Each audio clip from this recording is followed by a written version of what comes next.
अस्सलाम वालेकुम, मेरा नाम लाबा नाज़िम महमूद है और इस लाइव वीडियो को स्टार्ट करने से पहले आप सबकी ये दुआ है कि आपके चेहरे में मुस्कुराहट रहे, आपके इर्द-गिर्द रंग रोशनी खुशबू रहे, आपके दिल में उम्मीद का दिया जलता रहे और यकीन के साथ आप अपनी मंजिल की जानिब आगे बढ़ते रहें। आज हम बात करेंगे कि जो हमारी दुनिया की बदलती हुई सिचुएशन है इस पे और हमारे साथ गेस्ट जो हमें ज्वाइन करेंगे साजिद तारा साहब हैं। आप इस तारुफ में मुताद नहीं हैं। आप माशाल्लाह आप एडवाइजर हैं फॉर ट्रम्प मुसलमानों को।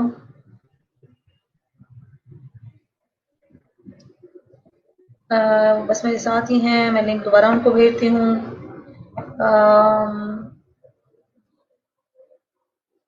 बस मैं उनको जल्दी से लिंक भेजती हूँ। दोबारा मैंने उनको कल भेजा था। अच्छा, दोबारा इस यहाँ से भेजते हैं उनको।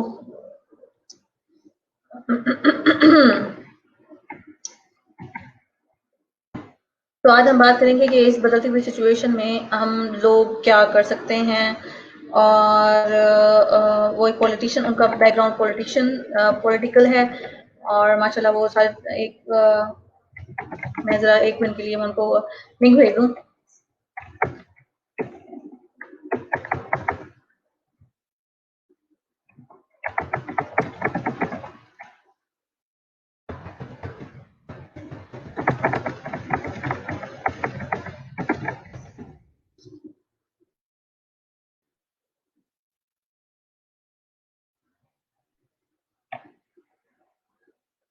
अच्छा जी, क्वेश्चन मैंने यहाँ लिख लिए थे, यहाँ से मुझे लिखने पड़ेंगे। New world order as new normal. आप ये समझ आपको ये आप मेरी इस बात से एग्री करेंगे कि जो भी चीज पहले नहीं हुई होती तो वो हमारे लिए उसको एक्सेप्ट करना मुश्किल होता है, एक्सेप्टेंस मुश्किल होती है।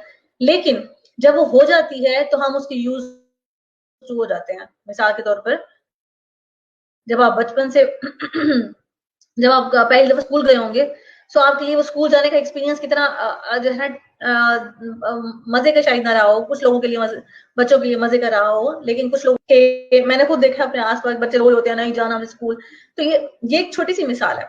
लेकिन मैं अगर आपको ये बोलूं कि इस तरह जिंदगी जो हम गुजारे होते हैं तो इस जिंदगी में हम बहुत सारे अच्छा हमारे गेस्ट हमारे साथ हैं। अस्सलाम वालेकुम। अस्सलाम वालेकुम जी, कैसे मिजाज है आपके? मेरे मिजाज बिल्कुल ठीक ठाक हैं, आप बताएं। बस ठीक ठाक, फर्स्ट क्लास। आप ये बताएं कि ऑडियो आपको सही आ रही? मुझे आपकी ऑडियो भी और वीडियो भी बहुत परफेक्ट आ रही है। मैं आपको वेलकम कहती हूँ। Thank you so much for joining. My pleasure, my pleasure.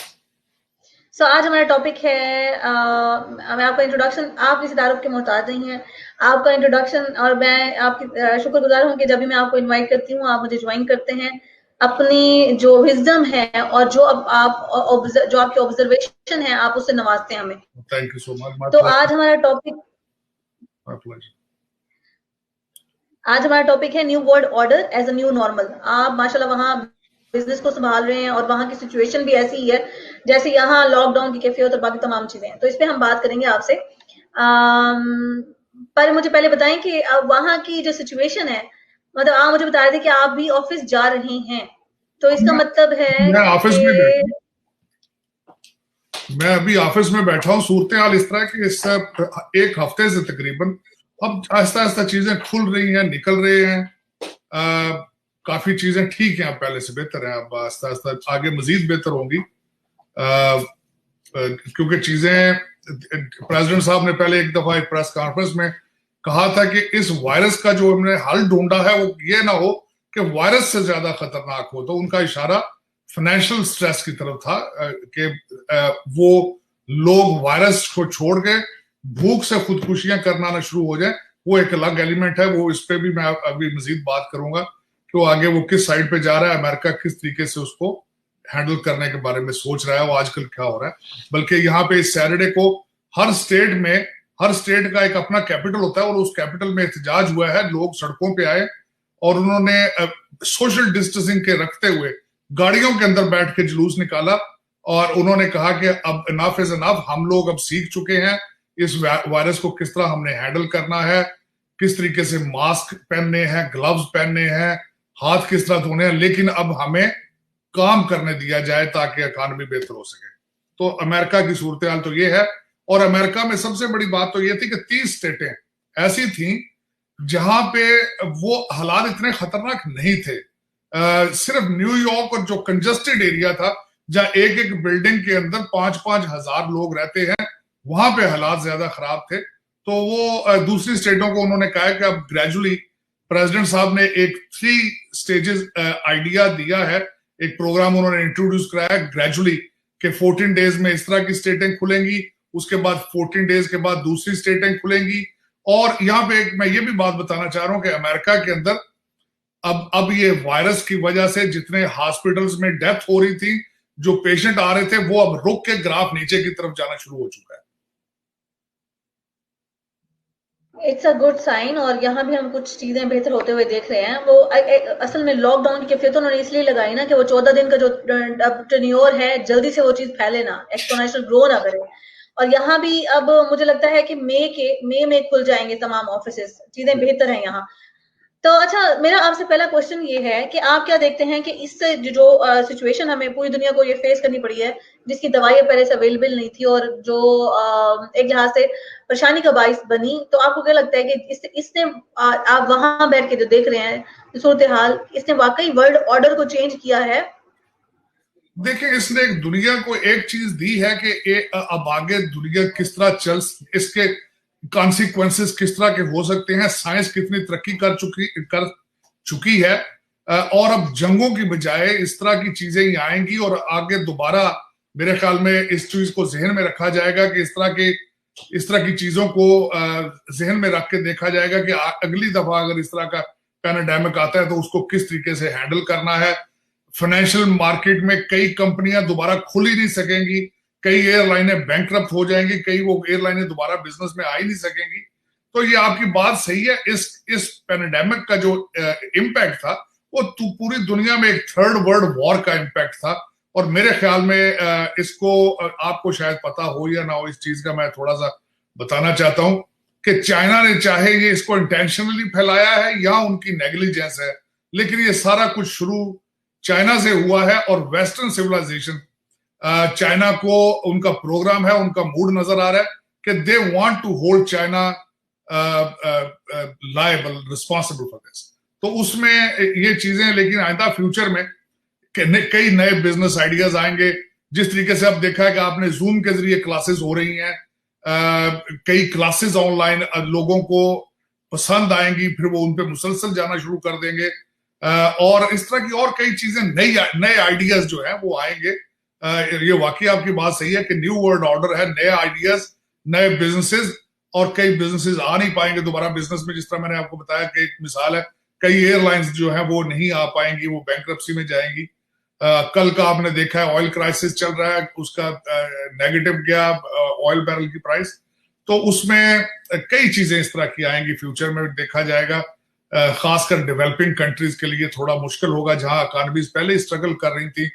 Pakistan में बिलखसूस मुझे जो सबसे बड़ा डर रहता है वो कोरोना नहीं है, वहां करप्शन जो जिस तरीके से हमारी सोसाइटी में पेनिट्रेट कर चुकी करप्शन, उसको किस तरीके से हैंडल करेंगे पाकिस्तानी। आपको देखा होगा कि पाकिस्तान में सर्टन माफियाज ऐसे हैं, जो फ्लड आए या वहां पे अर्थक्वेक आए, जल्जला आए, तो वो किस तरीके से फॉरेन एड को अब्यूज करते हैं, किस तरीके से पाकिस्तान के अपने रिसोर्सेज को किस तरीके से वो उड़ाते हैं, किस तरीके से वो दुबई और लंदन के अकाउंटों में जाता है। तो मुझे वायरस इतना खतरनाक नहीं लगता। जो दूसरे माफियाज और जो एस्टेब्लिशमेंट में जो गलत लोग बैठे हैं पावर के साथ, वो इन चीजों को मजीद अब्यूज करेंगे, पाकिस्तान को मजीद नीचे खींचेंगे, उसको ज्यादा डिस्टेबलाइज करेंगे। मुझे सबसे ज्यादा उस चीज का खतरा या खौफ नजर आता है।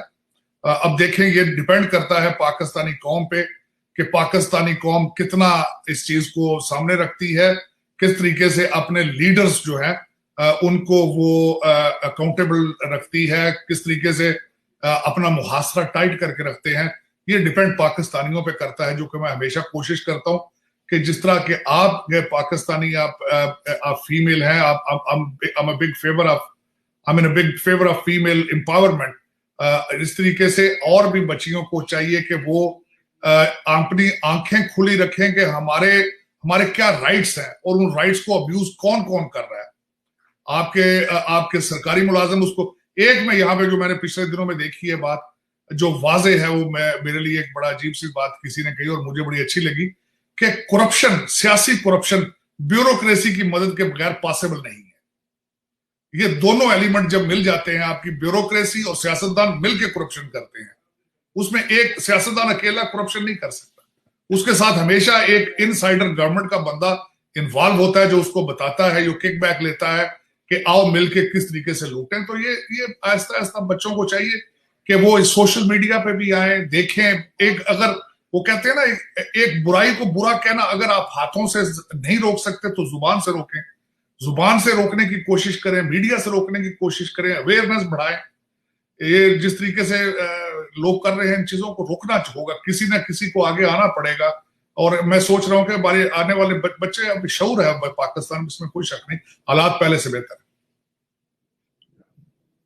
सही, जबरदस्त, ठीक हो गया। और इसका मतलब है कि इसने ऑलरेडी तेल का क्राइसिस तो आ गया और इसने वाकई चेंज किया है। और सबसे अच्छी बात इसमें शायद ये हुई है कि लोग जो टेक्नोलॉजी को पहले यूज नहीं कर रहे थे, अब उसकी अहमियत को भी समझने लग गए हैं और चीजें वहां कन्वर्ट हो गए हैं।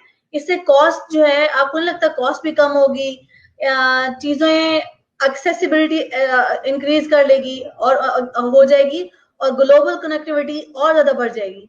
आपके उधर क्या तब्दीली आई है? मतलब अगर वहां सारे ऑफिस में बैठ के मीटिंग्स जूम वगैरह पे आप लोगों की तरफ भी इस तरह हुआ है? कुछ इस तरह की चीज टेक्नोलॉजिकल भी चेंज आया है? हमारे सारी मीटिंग्स जूम पे हो रही हैं, बिल्कुल क्लासेस जूम पे लग रही हैं। और दूसरा, जूम अकेला ही नहीं है, और भी कई इस तरह की प्रोडक्ट्स जो है वो आ चुकी हैं। अब लेकिन उनके अभी तक लोग जिस तरीके से, मैं दो चीज मैं एक यहाँ पे मेंशन करना चाहूंगा कि रिसर्च की जा चुकी है ह्यूमन बिहेवियर पर कि एक चीज आपकी आदत में शामिल होने के लिए उसको 21 दिन चाहिए होते हैं। आप एक चीज को 21 दिन मुसलसल रिपीट करें तो वो आपकी पर्सनैलिटी का हिस्सा बन जाती है। अब यहाँ पे लॉकडाउन अगर 21 दिन से ज्यादा चलता है तो उन लोगों को वापस काम पे आने की भी एक दिक्कत होगी, दोबारा ऑफिस सेटअप में भी बैठने के लिए उनको चीजें वो पहले वाली बात नहीं होगी। इसी तरीके से आजकल जो बच्चे घरों में बैठे हैं, 21 दिन से ज्यादा जब चलेंगे तो उनको स्कूलों में जाने में भी कुछ दिन लगेंगे एडजस्ट होने में। अब यहाँ पे एक नया एक जो चीज इंट्रोड्यूस हुई है, पहले भी यहाँ पे पाकिस्तान में भी था, ऑनलाइन या घरों में डिलीवरी फूड की होनी, वो बहुत ज्यादा पॉपुलर है। यहाँ पे आजकल जो ग्रोसरीज शॉपिंग करके घरों में आके डिलीवरियां हो रही हैं, वो बहुत पॉपुलर है। और इस तरह की चीजें, और माइंड जिस तरह से मैंने आपको बताया कि चीजें इजाद होती है जरूरत की वजह से, कहते हैं ना जरूरत इजाद की माँ है। तो उस जरूरत में जब आप एक नई जरूरत बनी, घरों के अंदर बैठ के जिंदगी किस तरह गुजारनी है, तो उस जरूरत की वजह से कई आइडियाज, बिजनेस आइडियाज आएंगे, कई चीजें नई इजाद होंगी। ये मेरे ख्याल में अमेरिका में तो पहले भी अमेरिका की सबसे बड़ी स्ट्रेंथ जो है वो इनोवेशन है। देखा जाए तो मैं जाती तौर पे अगर मुझसे पूछें तो मैं अमेरिका, मुझे 34-35 साल हो गए, लेकिन मैं जब आया था तो तब भी अमेरिकन हिस्ट्री पढ़ के आया था। मैंने अमेरिका को अडॉप्ट किया है और इसकी बड़ी रीजंस थी। उसके आप पाकिस्तान में आजकल अगर चाइना के खिलाफ को बात करें तो लोग समझते हैं कि पता नहीं शायद क्या कर रहे हैं, गलत कर रहे हैं, लेकिन चाइना अभी बाकी अमेरिका से बहुत पीछे है। आप जहां बैठी हैं, आप कितने चाइनीज ब्रांड अभी यूज कर रही हैं? एक भी नहीं है। हाँ, आपकी हर चीज बनी चाइना की है, लेकिन इजाद उसने नहीं की। अमेरिका ने, आप बिजली इस्तेमाल कर रही है तो वो थॉमस लाइट, आप बल्ब यूज कर रही है, थॉमस एडिसन का है वो। आप पेट्रोलियम प्रोडक्ट यहां से निकली थी, ओहायो से। उसके बाद स्टील की बिल्डिंगें, स्टील के ब्रिजेस बने, वो बनाए अमेरिकनों ने। दूसरा, first world war, second world war, Coca Cola, space पे जाना, F-16 armaments assembly line Ford ने बनाई थी, जिसपे आज हम हर चीज बना रहे हैं। तो ये इनोवेशन है। इनोवेशन में उनकी सुप्रीमेसी है। आप फेसबुक, हम ऑनलाइन बात अभी जो कर रहे हैं, ये भी इन्वेंशन अमेरिका की है। इंटरनेट जिस पे बात हम कर रहे हैं, ये भी इंटरनेट भी अमेरिका की इन्वेंशन है। तो सबसे बड़ी बात जो है कि अमेरिका की सुप्रीमेसी है इनोवेशन में, और इनोवेशन में they are supreme and they will remain ahead of it. China या दूसरे ममालिक को डुप्लीकेशन करना, उसको आइडिया को चोरी करना, अमेरिका अगले दिन ट्रंप साहब ने कहा था कि चाइना अमेरिकन पैसों से बना है, इसमें कोई शक नहीं है। पर यहां से जाबे वहां गई हैं, अमेरिका ने अलाउ किया है तो उन्होंने तरक्की की है। टोटल उनका कारोबार अगर अमेरिका आज बंद करे, खरीदना बंद करे, तो चाइना ने घुटनों के बल आ जाना है। उसकी वजह यह है कि उनकी इनोवेशन तो है ही नहीं है। वो तो पॉपुलेशन के साथ चीजें मल्टीप्लाई करते हैं उनको बनाने में, उनके पास अपना बनाया हुआ क्या, आप बताएं मुझे। मेरे पास G5 उन्होंने अमेरिका का चोरी किया है, और कोई एक नई इन्वेंशन, अभी एक शिप कैरियर है उनके पास, वो भी पता नहीं चलना है या नहीं चलना। कितने चाइनीज सोल्जर आप देख रही हैं जो दुनिया के दूसरे कोने में जाके चाइनीज इंटरेस्ट के लिए जंगें लड़ रहे हो, एक भी नहीं है। और इस तरह की कई चीजें हैं। तो उसमें अमेरिका अभी भी इनोवेशन चीजों में आगे है और रहेगा। और यही मैं, बल्कि मेरी एक बड़ी हम्बल रिक्वेस्ट थी, मैं हमेशा ये कहता हूं, मैंने करंट एडमिनिस्ट्रेशन से भी रिक्वेस्ट की थी कि पाकिस्तान में अभी भी टाइम है कि इंटरनेट या कंप्यूटर में इसमें कोशिश की जाए। इंडियन जो है वो ज्यादा इतने हमसे ज्यादा आगे नहीं है, इट्स सेम डीएनए। हम कोशिश करें सॉफ्टवेयर में या इंटरनेट में हब बनाए, एजुकेशन दें। मेरी अपनी जाती ख्वाहिश है पाकिस्तान में फीमेल यूनिवर्सिटी बनाई जाए इंटरनेट की, और 7 जाबे भी, वहीं पे लैब भी बनाऊं पाकिस्तान में, ना सिर्फ यूनिवर्सिटी बनाऊं, क्योंकि यूनिवर्सिटियां लोग बनाते हैं फिर उसके साथ अनएम्प्लॉयमेंट ज्यादा बढ़ती है। मेरी एक कोशिश होगी मैं अपने रिटायर्ड एज में पाकिस्तान में लड़कियों के लिए एक इंटरनेट यूनिवर्सिटी बनाऊं और उसके साथ वहां पे लैब्स बनाऊं, ताकि पूरी दुनिया का कारोबार ऑनलाइन बैठ के हो सके, एम्प्लॉयमेंट भी दूं उनको, लड़कियों को। तो मैंने यही कहा था, अगले दिन एक और गोल्डन अपॉर्चुनिटी है, हमारे पाकिस्तानी लेबर वापस जा रही है, मिडिल ईस्ट से जाएगी वापस, अभी आजकल जो हालात हैं, और उनको दोबारा ट्रेंड किया जाए, क्योंकि अनस्किल लेबर ना भेजी जाए। उन लोगों को वोकेशनल इंस्टीट्यूट बना के उनको ट्रेन किया जाए, उनको नए टेक्निक्स बताई जाए कि आगे फ्यूचर के लिए तैयार किया जाए। क्योंकि इस वक्त पाकिस्तान $25 बिलियन जो है ओवरसीज से जाता है, रेमिटेंस जाती है आपका 97 बिलियन बजट है पाकिस्तान का सालाना, उसमें से 25 बिलियन जो है ओवरसीज पाकिस्तानी भेजते हैं। तो पाकिस्तानी गवर्नमेंट को चाहिए कि आगे अपने बजाय के इस तरह के प्रोजेक्ट करें, इंस्टीट्यूशनल वोकेशनल बनाएं, इन लोगों को 6-6 महीने के कोर्सेज कराएं इंटरनेट के बारे में, साल के, इनको कंप्यूटर लैंग्वेजेस सिखाई जाए इनको, ताकि जो है वो मिडिल ईस्ट में लोग अनस्किल्ड ना जाएं, स्किल लेकर वापस जाएं। उन्होंने जाना है वापस मिडिल ईस्ट में और ममालिक में जाएंगे, लेकिन स्किल्ड होके जाएं, ज्यादा पैसा कमा के ज्यादा पैसा पाकिस्तान भेजें, तो पाकिस्तान की खुशहाली का बायस बनेगा।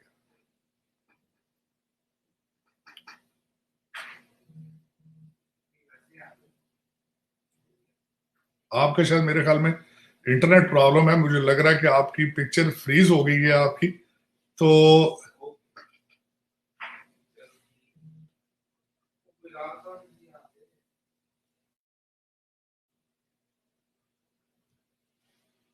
राबिया,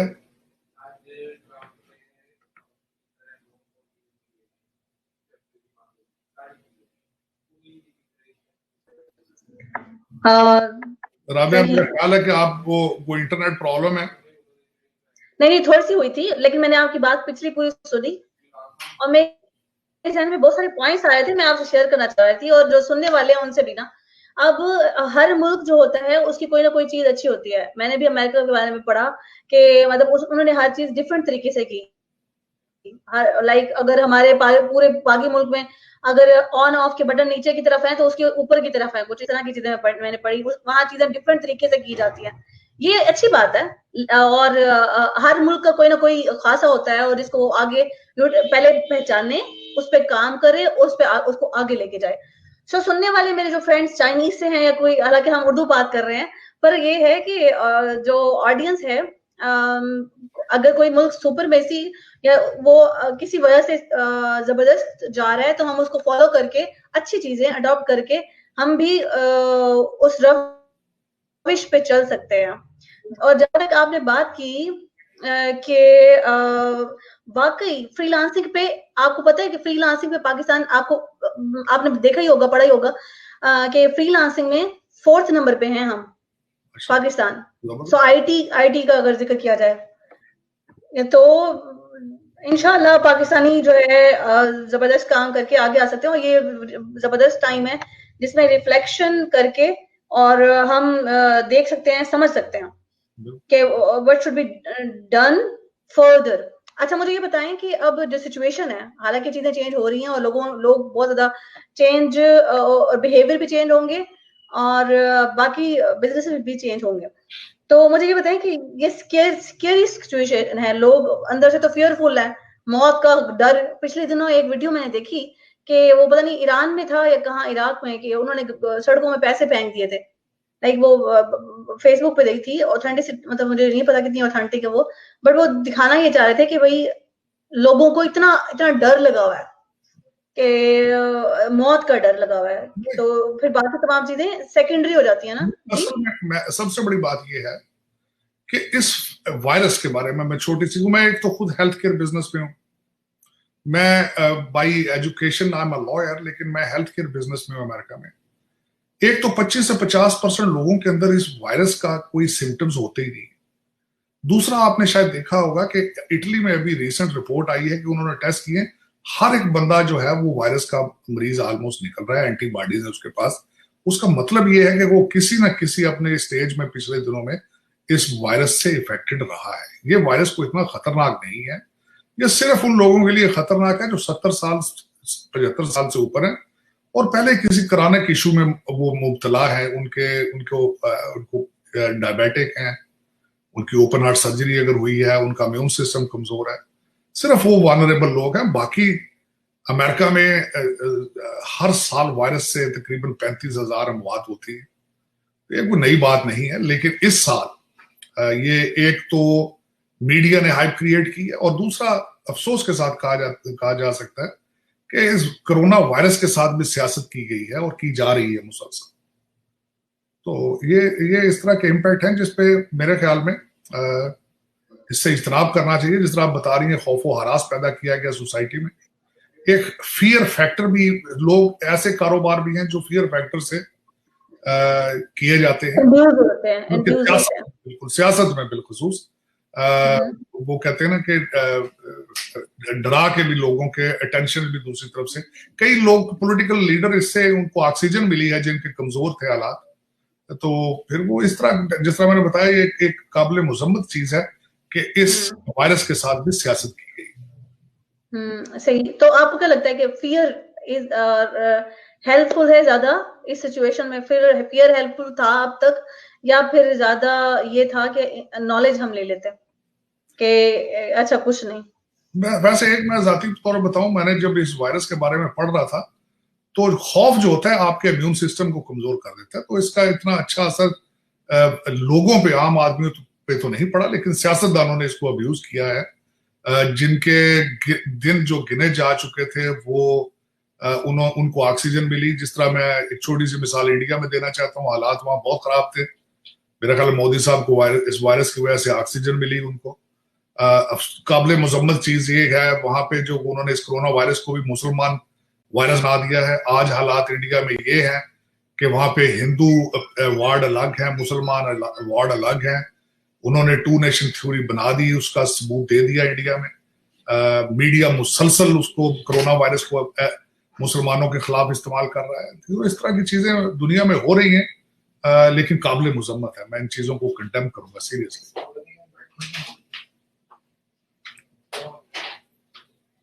सही, ठीक हो गया। तो एक्चुअली वो उस चीज का डर कम, उस चीज का असर कम ही होगा, लेकिन डर की वजह से, उस खौफ की वजह से उस चीज का ज्यादा असर होता है। सो डर की बजाय एहतियात ज्यादा अहम है, और ये अहम है कि हम उसके बारे में नॉलेज ले लें। अच्छा, मुझे ये बताएं कि आप क्या देखते हैं कि इकोनॉमिक जो डायनामिक्स हैं पॉलिटिक्स के और इकोनॉमी के, तो वो 3 और 5 मंथ के बाद आपको क्या लगता है चेंज कैसे होंगे? अब जैसे कि जो तेल का बहरान आया है और नेगेटिव चली गई हैं प्राइसेस इसकी, और उसके बाद बहुत सारे बिजनेस होंगे वो बंद हो गए होंगे और शायद इसको हाईलाइट भी नहीं किया जा रहा, तो अगले आने वाले 3 से 5 मंथ में आप क्या देखते हैं चेंजिंग्स? मैं आज सुबह से बैठ के, बल्कि कल से बैठ के, मेरी टोटल सारा जो रिसर्च कर रहा था वो ऑयल पे थी। एक तो मैं ये बताना चाहूंगा कि oil crisis they are just temporary, they are just very short term के लिए है। एक तो बड़े दिनों, ये दिनों में वापस आएंगे। आज की अगर असल प्राइस देखी जाए तो वो तकरीबन $20 के आसपास है ऑयल की, अगर प्रैक्टिकल देखा जाए तो। ये एक मैकेनिज्म, ज्यादातर लोग इसके ऑयल प्रोडक्शन या पाइपलाइंस और इसका नीचे से इसकी ऑयल के जो वेल्स हैं वहां से, एक तो मैं यहाँ ये बताना चाहूंगा कि अगर ये सप्लाई और डिमांड इसकी ट्रू पिक्चर है ऑयल की। आज मुझे ये पता चला है कि जब एक कुएं ऑयल के वेल में से जब तेल निकाल रहे होते हैं, तो जब अगर उसको रोका जाए उसको निकालना, तो उससे ऑयल के वेल को नुकसान पहुंच सकता है। वो परमानेंट डैमेज हो सकता है उस वेल को, उसकी प्रोडक्शन को परमानेंट नुकसान हो सकता है। इसलिए ऑयल वेल्स जो है उनको रोका नहीं जा सकता। दूसरा, अमेरिका में या कई और ममालिक में, मेरे ख्याल पाकिस्तान में भी होगा, कि ऑयल की सप्लाई जो है वो पाइपलाइंस के जरिए होती है। वो पाइपलाइंस में प्रोडक्शन चल रही होती है, ऑयल वेल को रोका नहीं जा सकता, उसने पंप करना है और उसको सप्लाई लाइन में आगे जाना ही जाना है। तो उस और आगे जब डिमांड रुक जाएगी, जिस तरीके से यहाँ पे हुआ है, आइसोलेशन में लोग गए, रोकना, गाड़ियां चलाना बंद कर दी, तो उसका इम्पैक्ट ये होना था, दिस वाज ऑब्वियस। लेकिन ये एक शॉर्ट टर्म है। जिस तरह मैंने आपको बताया कि जिंदगी इस तरह रुक नहीं सकती, जिंदगी खुल रही है, अमेरिका में भी खुलना शुरू हो चुकी है, आपने देखा होगा। दूसरे ममालिक में, आज जब मेरा एक बड़ा बेहतरीन दोस्त है बहरीन में, तो मेरी आज सुबह उनसे बात हुई बहरीन में, तो वो उन्होंने बताया कि वहां पे things are almost close to normal. कुछ जो है जिस तरह के जिम है या बड़े इस तरह के जो बिजनेसेस थे वो तो बंद हैं, लेकिन things are almost getting to normal position. तो ये ड्राइविंग निकलेंगे लोग, सब इनकी डिमांड बढ़ेगी ऑयल की, तो ठीक हो जाएगा। बिल्कुल इसी तरीके से दूसरी चीजें हैं, रेस्टोरेंट्स आहिस्ता आहिस्ता खुलेंगे। ये तब तक इसका इशू है जब तक कोई ना कोई इसकी वैक्सीनेशन नहीं आती, कोई इसका कोई इस तरह का हल नहीं निकलता। मेरे ख्याल में हल जल्दी निकलेगा इसका। और दूसरा ये कि लोग अब, सबसे बड़ी बात खासकर डेवलपिंग कंट्रीज में, तो सिर्फ इसकी एक ही तरीके से, पाकिस्तान में इसको रोका जा सकता था अवेयरनेस से। आपके पास ना तो टेस्ट किट्स मौजूद है, दूसरा जो आपने चाइना से किटें मंगाई हैं उनमें, उनके ऊपर किटों के ऊपर लिखा हुआ है कि उनकी क्रेडिबिलिटी सिर्फ 30% है, और ना आपके पास लैब्स हैं और ना हॉस्पिटल बेड्स हैं। आपके पास सिर्फ एक ही सोल्यूशन था इस वायरस को कंट्रोल करने का, वो अवेयरनेस थी। तो मेरे ख्याल में गवर्नमेंट ने उसके बारे में काफी काम किया है। लोग, अब मैं देखता हूँ, मास्क पहन रहे हैं, लोग हाथ धो रहे हैं, दूसरी चीजें हैं। तो किसी तरीके से कंट्रोल हो सकता था, तो वो हुआ है काफी हद तक मेरे ख्याल में। लेकिन चीजें मई के एंड तक जाने तक मेरे ख्याल में काफी हद तक 70% नॉर्मल हो जाएंगी, और इकोनॉमिक एक्टिविटी दुनिया सारी में शुरू हो जाएगी मई एंड तक इंशाल्लाह, जून के पहले दूसरे हफ्ते। सही, मैं इससे एग्री करती हूँ कि पाकिस्तान में बड़े अच्छे तरीके से इसको कंट्रोल किया गया। हालांकि और ये सही टाइम पे किया गया है, ताकि बहुत चीजें, हालात काबू में हैं। और जहां जहां इन्होंने क्वारंटीन भी बनाए हैं ना, वहां भी वो स्ट्रिक्टली जो है ना सबका ख्याल कर रहे हैं। हुकूमत के नुमाइंदे जो है वो मैं, क्योंकि मुल्तान में हमारे डीसी ऑफिस में जो इसको लीड कर रहे हैं,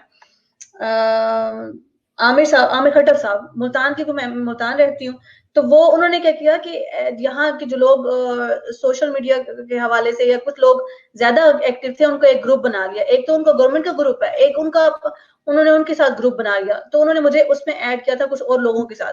तो मुझे पता चलता रहा कि वो क्या कर रहे हैं मुल्तान में, और बाकी न्यूज वगैरह से भी पता चला, और बाकी जगह क्या हो रहा है ये भी पता चला। तो यहाँ शुक्र है वो वाली सूरत हाल नहीं हुई जो बाकी, जैसे कि इटली में हो गया, इतना ज्यादा नुकसान हो गया जानों का, या फिर बाकी ममालिक में हो गया। So hopeful, we are hopeful कि चीजें और ज्यादा जो है बेहतरी की तरफ जाएं मई एंड तक। अच्छा, मुझे ये बताएं कि हाँ, ये पिछले दिनों में बात कर रही थी हारून दुसानी साहब से, तो उन्होंने एक बहुत जबरदस्त बात मुझे बताई कि जैसे कि इंडिया, चाइना जो है वो मैन्युफैक्चरर है, और वहां से चीजें बन के आती हैं, वो उसने अपने पॉपुलेशन को अच्छे से यूटिलाइज किया हुआ है। बाकी पूरे मुल्क में सप्लाई होती है ना इस चीज की। लेकिन अब इसकी वजह से ये होगा कि जो मैन्युफैक्चरर है वो भी अपने हब चेंज करेंगे, या एक मैन्युफैक्चरर जो चीजों को बनाता है वो भी अपने हब चेंज करेगा और दूसरी जगह अपने प्लांट्स लगाएगा, ताकि अगर वहां कोई मसला है तो दूसरी जगह से वो चीज प्रोवाइड की जाए। तो इसमें आप क्या देखते हैं, इंपोर्ट एक्सपोर्ट का क्या जो है चीज वो होगी, थोड़ी स्लो डाउन तो हुई है इकोनॉमी, पर आप इस हवाले से क्या कहेंगे कि इंपोर्ट एक्सपोर्ट का फर्क क्या चेंज होगा अब? हाँ बिल्कुल इसका चेंज होगा, बल्कि हम यहाँ अमेरिका में बैठे ये देख रहे हैं कि कई चीजें चाइना से वापस आ जाएंगी मैन्युफैक्चरिंग। उसकी वजह यह कि इसमें से सीखा गया है इस पैंडेमिक से कि चाइना पे डिपेंड आगे फ्यूचर में इतना ज्यादा ना किया जाए। तो ये और बिलखुसूस दूसरी चीज, यहाँ से फार्मास्यूटिकल इंडिया में मैन्युफैक्चर हो रही थी ज्यादा, तो ये दोनों चीजें काफी हद तक ये मैन्युफैक्चरिंग चीजें वापस अमेरिका में आएंगी, चाहे उनकी कास्ट किस तरीके से भी हो। अमेरिकन सोसाइटी ने ये लर्न किया है कि चाइना और इंडिया और दूसरे ममालिक के ऊपर आप रिलाय नहीं कर सकते। अगर दोबारा कोई पैंडेमिक या इस तरह की चीज आती है तो काफी मैन्युफैक्चरिंग जो है वो वापस आएगी चाइना से अमेरिका में और इंडिया से।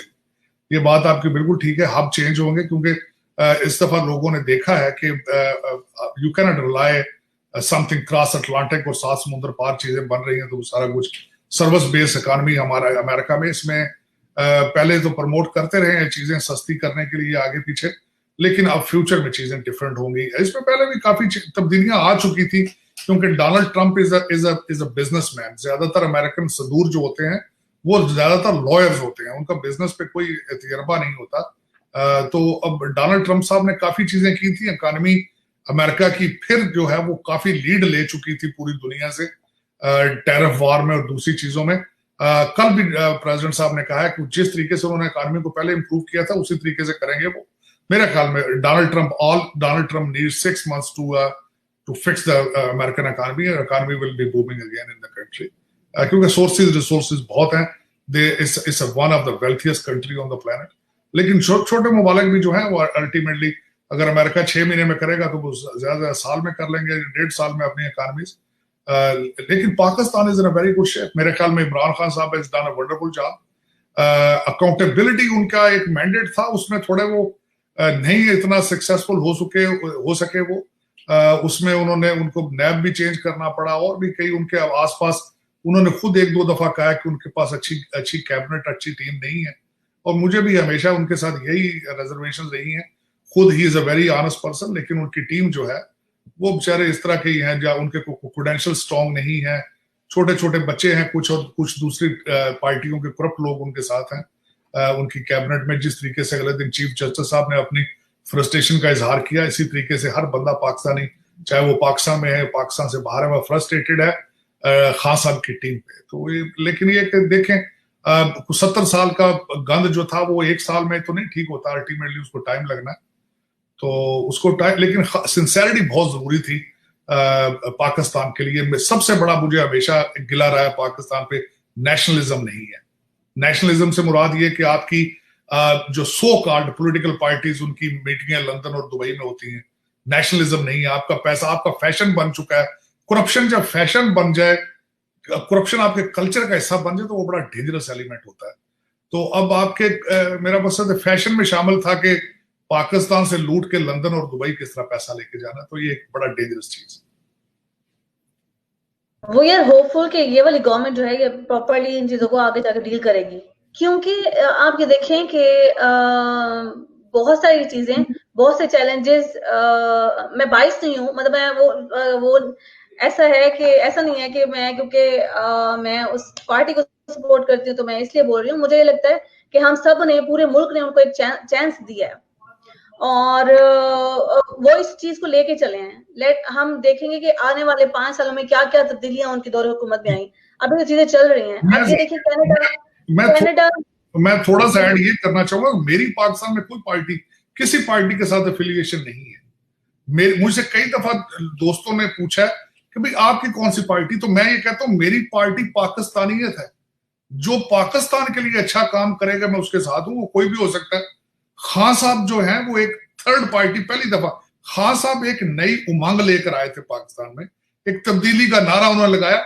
उनकी कोई पीछे बैगेज नहीं था उनके पास कि वो उनके साथ करप्शन की स्टोरियां मौजूद नहीं थी। मेरी इसलिए उनके साथ सपोर्ट है। मैं उनसे मिला हूं कई दफा, तो उनकी मोहब्बत, नेशनलिज्म पे क्वेश्चन नहीं किया जा सकता खान साहब पे। हाँ, मैनेजमेंट में दूसरी चीजें इनके क्वेश्चनेबल होती हैं, लेकिन मेरी पाकिस्तान में ये क्लैरिफाई करना चाहता था कि मेरी पाकिस्तान में मैं ना पीटीआई का हूं, ना मैं नवाज शरीफ ग्रुप का हूं, ना मैं पीपल्स पार्टी का हूं। मेरी हमदर्दियां खान साहब के साथ हैं as an individual, as a leader, मेरी उनके साथ, और मेरी किसी पॉलिटिकल पार्टी के साथ I don't have any affiliation. I consider my self a conservative, a Republican, and that's what I am. मैं अमेरिका में मेरा फ्यूचर है, मेरा अमेरिका में ही पॉलिटिकल फ्यूचर है, और मैं उसी, that is enough for me I think.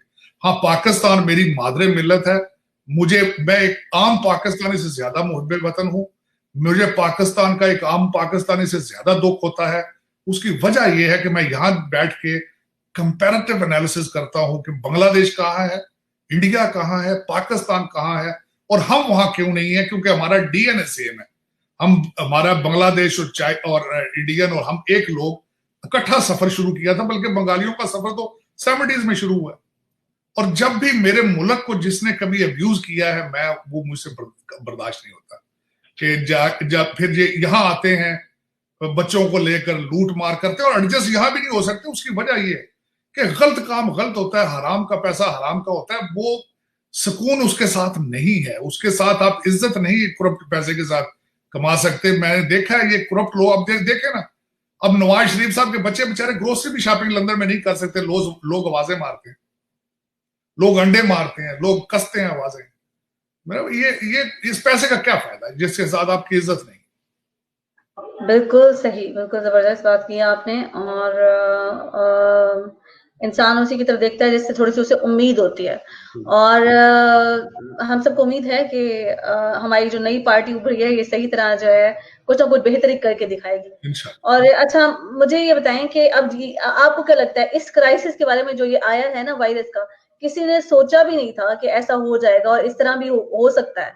तो आप क्या समझते हैं कि इस तरह की चीजें आप दोबारा आप फ्यूचर में, जैसे कि पिछले दिनों में एक बात सुन रही थी कि ना शायद ये ना थर्ड, आपने भी जिक्र किया, जैसे कि शायद थर्ड वर्ल्ड वॉर है, और अब जंगें जो होंगी वो इस तरह होंगी कि इस तरह के वायरसेस जो है ना के जरिए लोगों को ना खत्म किया जाएगा। तो इसके बारे में आप क्या कहेंगे? ये वाकई क्राइसिस था, ये वाकई ओरिजिनल था, या फिर वाकई कुछ इस तरह की बात थी? देखिए, जिस तरह मैंने आपको पहले अर्ज किया कि चाइना से ये वायरस निकला है, आइदर ये इंटेंशनली था या चाहे नेग्लिजेंस थी, लेकिन इसने चाइना को भी, अब चाइना अपने नंबर नहीं बता रहा पूरे तरीके से। देखे ना, पूरी, अगर न्यूयॉर्क में इस तरह ये फैला और इस तरीके से सारा कुछ था, तो अब न्यूयॉर्क में, चाइना में सब अच्छे की रिपोर्टिंग किस तरह आ रही है। ये जो वायरस था ये वुहान से बीजिंग नहीं गया, ये न्यूयॉर्क किस तरह पहुंच गया। वहां पे भी अमवात लाखों में है, लेकिन वो नंबर बताते नहीं है क्योंकि मीडिया कंट्रोल्ड है। वहां तो गूगल भी नहीं है, उनका अपना सर्च इंजन है। अब दूसरी मिसाल है आपके साथ, इंडिया है 1.3 बिलियन पॉपुलेशन, उनके नंबर 16,000 पे खड़े, क्योंकि मीडिया वहां भी आजाद नहीं है। मोदी साहब जो सुबह पूछ के लिखना होता है, उन्होंने क्या आज क्या बताया उनको। नॉर्थ कोरिया कहता है वहां पे ये हमारे पास एक भी मरीज नहीं है। तो इन तीनों कंट्रीज में कॉमन क्या है कि वहां का मीडिया कंट्रोल्ड है। वहां से खबर जो है वो सुबह उठ के प्रेसिडेंट मोदी साहब बताते हैं, भाई आज ये खबर लगा दो कि ये जो वायरस है ये मुस्लिम वायरस है। आज 16,000 से ऊपर मवाद नहीं जानी। 1.3 बिलियन पॉपुलेशन हो और आपके 16,000 नंबर है, 17,000। एक मजाक, मेरा मकसद, मैं आपको जिस तरीके से बताया ना कि ये कई चीजें अजीब से, और अमेरिका में क्यों है। अमेरिका में एक छोटी सी बात बता रहा हूं, मैंने पहले आपको अर्ज किया, अमेरिका की बदकिस्मती, जिस साल कोरोना आया उसी साल इलेक्शन का सीजन था।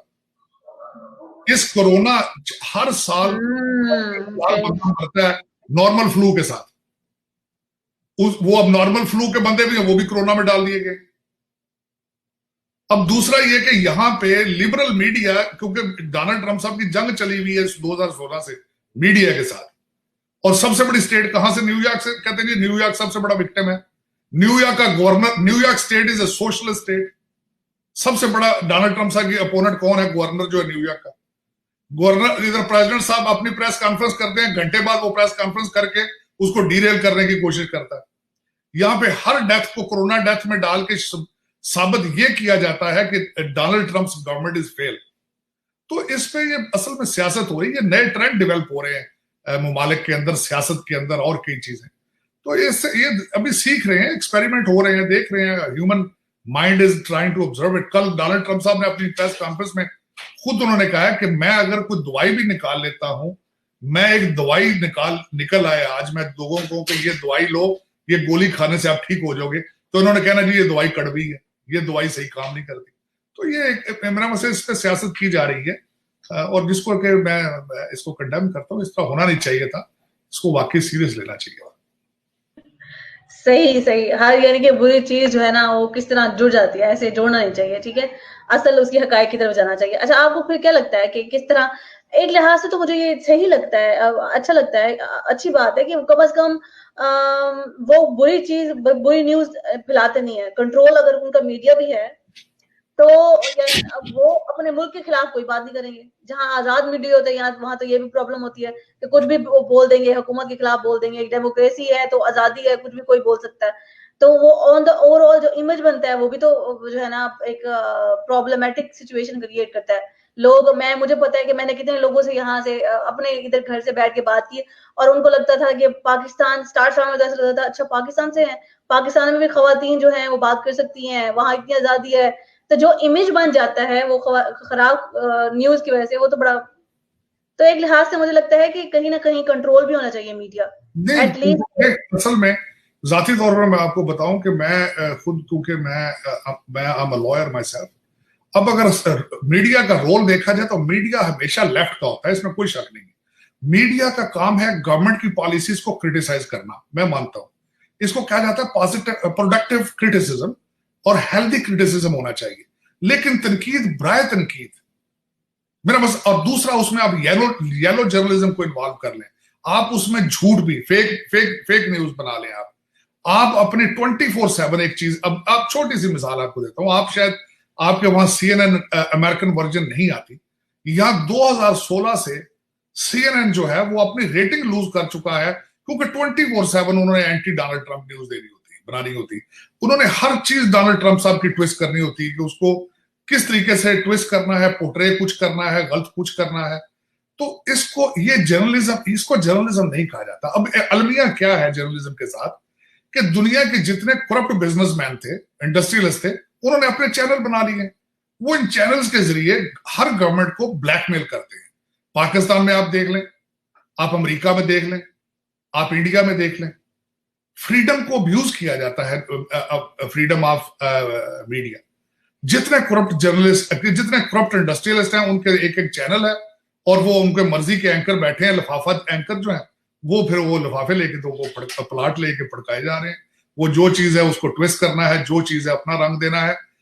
और अफसोस ये कहा जाता है कि वो लोगों का माइंडसेट है, लोगों के दिमागों के साथ खेलते हैं ये एंकर। ये अच्छी बात नहीं है। पाकिस्तान में देखें, मैं अफसोस के साथ कहता हूं कि इतने टीवी चैनल है, उनके ऊपर सिर्फ टॉक शोज है, और लेकिन ये कि उनके ऊपर कोई दूसरी एंटरटेनमेंट नहीं है। अब टॉक शोज में क्या कर रहे हैं आपके एंकर, मैं ये भी बताता हूं कि दो बंदों को बिठा के लड़वाना आपस में, जिस तरह मुर्गों की लड़ाई हो रही है, और एक क्या करते हैं, एक बंदे का वॉल्यूम लो कर देते हैं, दूसरे का खोल देते हैं, एक का ये कर देते हैं। मेरा मतलब ये जर्नलिज्म है?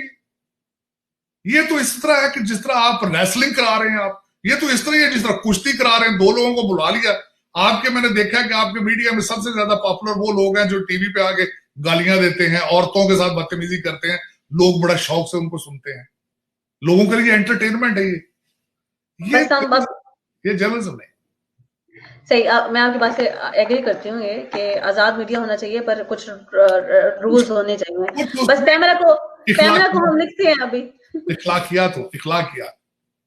हाँ बिल्कुल, इखलाकियात। अच्छा, मुझे ये बताएं कि हमें इस पूरी सिचुएशन को, इस जो चीजें अब हुई हैं, एज एन इंडिविजुअल भी और एज अ बिजनेसमैन, क्योंकि आपका ताल्लुक बिजनेस से भी है, पॉलिटिक्स में भी है और लॉ से भी हो, जिस तरह आपका बिजनेस हेल्थ केयर से रेलिवेंट है, तो आपने इसको कैसे लेके चले, किस तरह आपने, मतलब आपने मुझे बताया कि 700 एम्प्लॉइज तो आपके अंदर काम करते हैं माशाल्लाह। So how you deal with all this thing, इस तरह की चीजें आ जाए तो हमें डील किस तरह करना चाहिए, आपको क्या लगता है? मैं छोटी छोटी आपको चीजें बताता हूँ, खासकर क्योंकि सबसे पहले ये वायरस आता है तो आपके साइनसेस पे, नाक से सर में जाता है, सर से फिर गले से होकर लंग्स में जाता है। तो इसको रोकने की कई वाक़या। सबसे पहले तो आप ये कोशिश करें कि अपने नाक, आंखों और मुंह को हाथ ना लगाएं, ज्यादातर कोशिश करें, क्योंकि अगर आपने कोरोना वायरस के जरासीम को हाथ आपने टच कर भी लिया है तो आप अपने उसको मुंह को बार बार आदत बनाएं कि ना टच करें। दूसरा ये कि 6 फुट के फासले पे बैठें जब भी बैठना है। तीसरी बात यह है कि आप कोशिश करें कि स्टीम लें, सबसे सस्ती चीज है स्टीम लेना। स्टीम लें आप नहाते हैं बाथरूम में थोड़ी देर बंद करके, या आप किसी बर्तन में पानी डाल के सर पे तौलिया रख के आप स्टीम लें, बड़ा चीप आइडिया। और दूसरी उसमें बात यह है कि क्योंकि रिलेटेड है आपके इम्यून सिस्टम के साथ, इम्यून सिस्टम को किस तरह बूस्ट देना है, किसी ने बड़े लोग कम बताते हैं, लेकिन आपकी 8 से 10 घंटे की deep sleep is very important for your immune system. अगर आप अच्छे से तरीके से आपकी नींद पूरी नहीं है तो आपका इम्यून सिस्टम जो है वो ठीक नहीं होगा। तो आपको चाहिए कि इम्यून सिस्टम के लिए नींद पूरी करें। दूसरी कुछ चीजें मैं बताना चाहूंगा आपके लिए जो सबसे ज्यादा आपके आप विटामिन सी आप लें। विटामिन सी के लिए आपके पास ऑरेंजेस हैं, आपके पास स्ट्रॉबेरीज हैं, और उसके बाद ये है कि एप्रिकॉट यहाँ पे खुबानी, उसको यूज करें उसका, और उसमें इम्यून सिस्टम जो है। और तीसरी एक जो सबसे बड़ी बात मैं आपको ये बताना चाहूंगा कि आप एक्सरसाइज जरूर करें। आपके लिए आप जिम नहीं जा सकते, जिम आजकल बंद है, आप वॉक शुरू कर दें। आपके जिस्म को थकावट होना, एक्सर्शन होना, ये आपके इम्यून सिस्टम के लिए वेरी इंपॉर्टेंट है। इस पे आपका कोई खर्चा नहीं आएगा। मेरा मकसद आपको पैदल वॉक करने में, आपका स्टीम लेने में, आपका अगर ऑरेंजेस आप लें तो आइडियल है वो। ये चीजें आप इम्यून सिस्टम के साथ जो है उसको कंट्रोल करें। और कल किसी बंदे ने मुझे, एक डॉक्टर साहब हैं, वो खुद बेचारे में मरीज रहे हैं, उन्होंने एक बड़ी सस्ती चीज और बताई है। उन्होंने कहा है कि हर बंदे को इस वायरस से लड़ने के लिए विटामिन सी 500 mg सुबह शाम, और जिंक जो है 150 मिलीग्राम सुबह शाम या दिन में एक दफा लेना शुरू कर दें। You will have a strength to fight against this coronavirus. सही। और इस तरह WHO जो हेल्थ ऑर्गेनाइजेशन है, वर्ल्ड हेल्थ ऑर्गेनाइजेशन है, और जिस तरह इसके लिए कैंपेन चलाई गई वो इनक्रेडिबल है। मतलब हम लोगों को घर बैठे, आपको पता है, मैसेजेस आते रहे कि भाई इस चीज का ख्याल करना है, आपने प्रिवेंशन करनी है।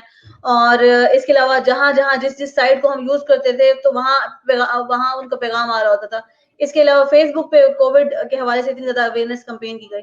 तो सारी चीजें इनक्रेडिबल थी। लेकिन समझ ये आती है कि जो भी चीज आपके साथ हो जाए, अगर उसके बारे में नॉलेज ले लें और उसके साथ एहतियात बरतें तो जबरदस्त हो जाए। जबरदस्त, I agree with you. I agree with you.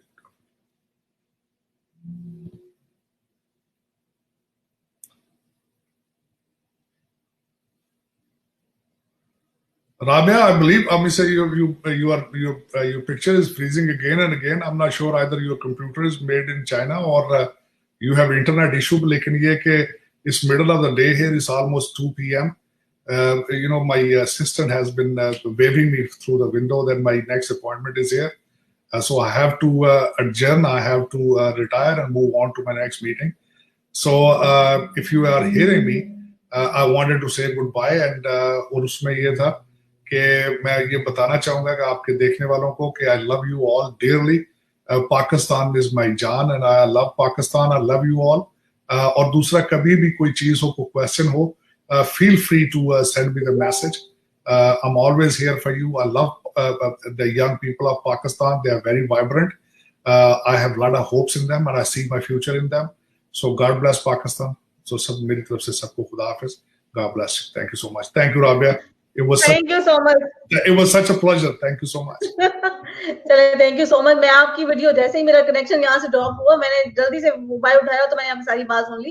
तो मैं कोशिश करती हूँ मैं से जल्दी से कंप्यूटर मंगवाऊँ एंड नेक्स्ट लाइव आपके साथ उसमें। बट इट्स रियली ऑनर कि आप इतनी बिजी शेड्यूल में से भी, and you are so professional and so responsible every time you responded to me. Thank you so much. God bless you. And आपसे फिर बात होती है। पाकिस्तान जिंदाबाद। जिंदाबाद।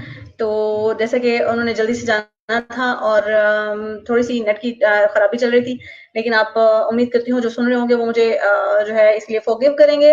हम इस बात पे कंक्लूड करते हैं। अभी मेरा एक क्वेश्चन से रहता था कि किस तरह वो क्या समझते हैं कि जो अंडर डेवलप्ड कंट्रीज हैं उस पर इसका क्या असर पड़ रहा होगा। तो ये क्वेश्चन मैं चाहती थी उनसे करूं, लेकिन टाइम की कमी की वजह से वो ज्वाइन नहीं कर पाए। एंड आज की सेशन जो आप एट द एंड तक रहे, आपने जो सुना और जो समझा, आई होप कि ये सेशन आपके लिए वैल्यूएबल रहा होगा। कंक्लूड मैं इस तरह से करना चाहूंगी कि आप को जो भी सिचुएशन जो है, जिस चीज ने स्टार्ट किया था कि जब भी आप एक नई चीज में जाते हैं और एक नई चीज आपके सामने आती है, तो आपके अंदर जो एक्सेप्टेबिलिटी अडेप्टेबिलिटी लेवल होता है वो इतनी जल्दी आप उसको एक्सेप्ट नहीं करते।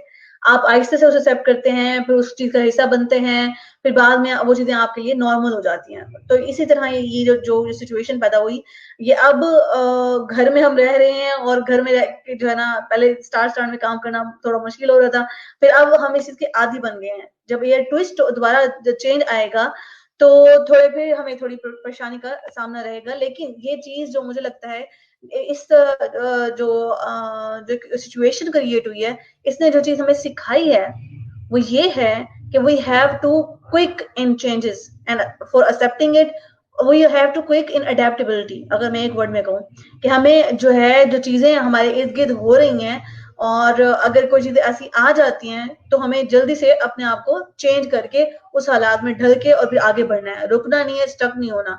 चाहे वो बिजनेस है, चाहे आपकी अपनी हेल्थ है, चाहे डर में नहीं आना। सो सारी तरह से बात करने का मकसद ये था कि क्योंकि हम अमेरिका के बारे में काफी ज्यादा, न्यूयॉर्क के बारे में काफी ज्यादा न्यूज सुन रहे थे कि वहाँ इतनी ज्यादा, वहाँ भी लॉकडाउन है और न्यूयॉर्क में सबसे ज्यादा डेथ्स हो रही हैं बाकी बाकी उनकी स्टेट की निस्बत। तो उस हवाले से जानना था कि क्या हो रहा है वहाँ। लेकिन जैसे कि साजिद साहब ने कहा कि वो खुद एक ऑफिस से अपने ऑफिस से बात कर रहे थे। सिचुएशन वहाँ कुछ नॉर्मल है, लेकिन प्रिकॉशंस वहाँ भी ली जा रही हैं। सो मैं शुक्रगुजार हूँ कि इस हमारी पाकिस्तान गवर्नमेंट की भी, कि उन्होंने सही टाइम पे सही फैसले लिए, अवेयरनेस जबरदस्त क्रिएट की। और जहां जहां तक मैं देखती रही कि क्या काम हो रहा है मुल्तान के अंदर और किस तरह से लोगों को पैसे पहुंचाए जा रहे हैं जो मुस्तक अफराद हैं, या किस तरह से जो है उनको पेंशन की जा रही है, या क्वारंटीन में यहाँ जो मुल्तान में लोग ठहरे हुए हैं उनके साथ क्या किया जा रहा है। सो आई एम हैप्पी कि लोगों ने इतना एक्टिवली यहाँ सब लोगों ने इसको डील किया। और मेरी आगे के लिए भी दुआ है कि इस तरह की जितनी भी अगर पैंडेमिक सिचुएशन आए तो अल्लाह ताला सबको उससे महफूज रखे, पूरी इंसानियत को महफूज रखे, और हम सबको समझ भी दे के उस तमाम चीजों से हमने इसे कैसे चेंज करना है। सो जो चीजें नहीं आएंगी वो आपके लिए एक अरसे के बाद एक नॉर्मल बन जाएंगी।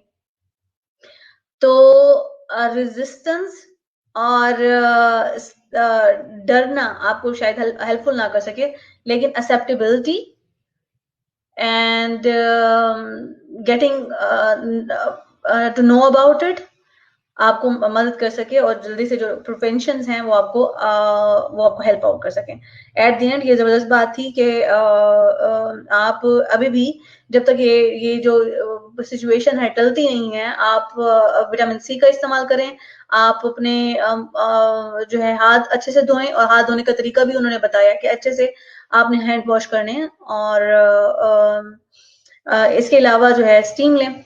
तो अपना और अपने घर वालों का ख्याल रखें। और एट दी एंड में ये कहूंगी कि कल एक और सेशन के साथ हाजिर होंगी, और एट दी एंड में ये कहूंगी पाकिस्तान जिंदाबाद, अपना ख्याल रखें और आसपास वालों का भी ख्याल रखें। अल्लाह हाफिज।